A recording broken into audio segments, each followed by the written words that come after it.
Warahmatullahi wabarakatuh. Sahabat, dengan Tumbal Daniel Putra Siliwangi, kembali lagi unjuk rasa digelar 20 Oktober. Saya bertanya-tanya, kenapa dipilih tanggal 20 Oktober hari ini?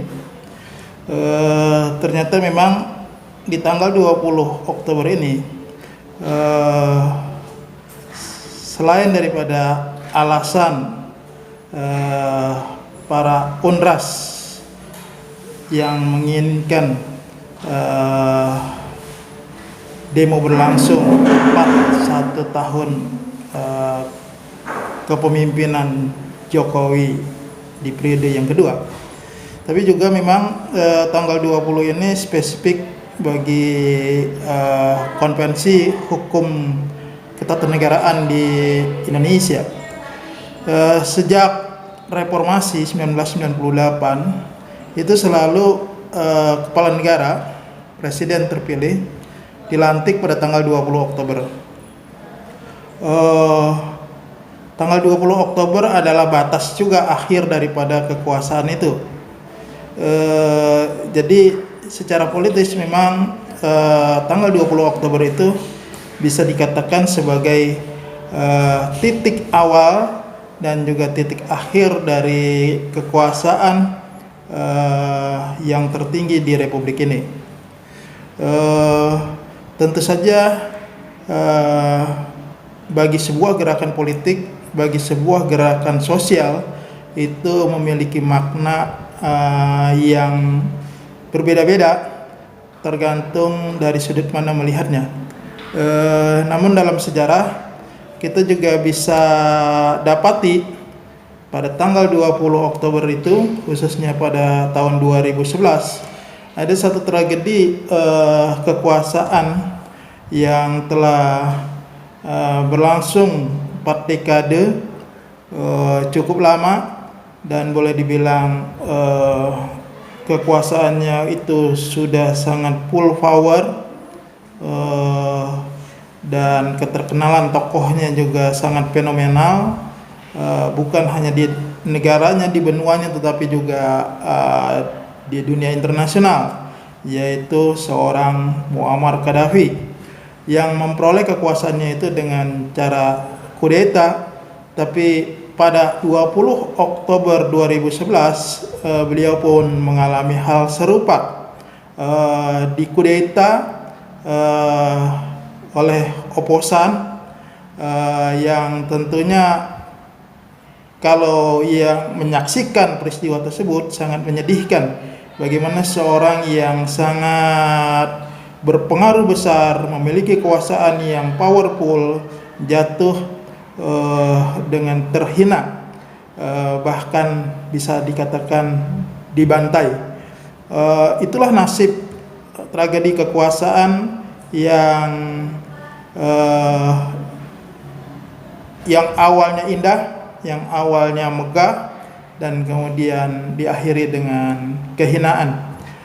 Sesuatu hal yang tentu saja sangat tidak diharapkan oleh siapapun dan juga oleh negara manapun. Tetapi fakta itu nyata. Bercermin dari ini tentu saja kita sangat khawatir, sangat takut sekali kejadian itu berulang, dan kita berharap hal tersebut tidaklah menjadi bagian daripada sejarah Republik Indonesia ini. Timbul tenggelamnya sebuah kekuasaan memang di dunia ini sudah terlalu banyak ragamnya. Ada yang berbentuk people power. People power ini sendiri bisa ada yang bersifat revolusi, ada yang juga yang bersifat reformasi. Seperti Indonesia pernah mengalami perubahan kekuasaan politik dengan cara reformasi yang didahului juga dengan people power. Filipina pun begitu. Saat jatuhnya Marcos, setelah puluhan tahun dia berkuasa dengan people power yang dipimpin oleh Corazon Aquino di kota Metro Manila, maka jatuh kekuasaan Ferdinand Marcos dan kemudian dia meninggalkan negerinya dan tidak kembali lagi sampai akhir hayatnya. Bahkan jasadnya pun tidak boleh kembali. Begitu juga kita dapati people power misalnya di Iran dengan cara revolusi 1979 saat mana Ayatullah Ruhollah Khomeini datang dari pengasingannya di Paris menjumpai para pendukungnya, dan pada saat itu Shah Iran Muhammad Reza Pahlavi meninggalkan negerinya karena khawatir dengan revolusi yang bergejolak di negaranya. Dan banyak lagi kasus-kasus di dunia ini, tumbangnya sebuah kekuasaan karena oposisi yang bergerak secara masif. Kembali lagi kepada persoalan 20 Oktober ini, tentu saja bagi Indonesia itu adalah catatan yang baik, karena selama ini sejak reformasi selalu tahapan berakhirnya kekuasaan dan mulainya kekuasaan itu selalu dimulai pada tanggal 20 Oktober itu, terkecuali pada saat Megawati menjabat sebagai presiden menggantikan Gus Dur. Itu karena Gus Dur berhenti di tengah jalan, yaitu pada masa kekuasaan 2 tahun. Itu pengecualian. Tapi selanjutnya adalah Pilpres 99 dipilih oleh MPR, Gus Dur menang, dilantik 20 Oktober. SBY ikut Pilpres pertama dipilih langsung oleh rakyat tahun 2009. SBY dilantik 20 Oktober 2009, dan kemudian periode kedua SBY terpilih lagi dan dia dilantik 20 Oktober 2009. Nah, yang kedua itu 2009, yang kali pertama itu 2004.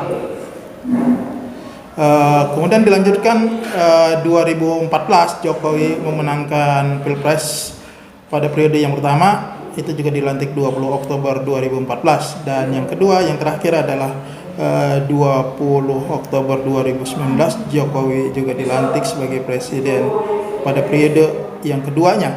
Dan kali ini 20 Oktober diambil momentum oleh para buruh untuk melakukan unjuk rasa, yaitu penolakan Undang-Undang Cipta Kerja.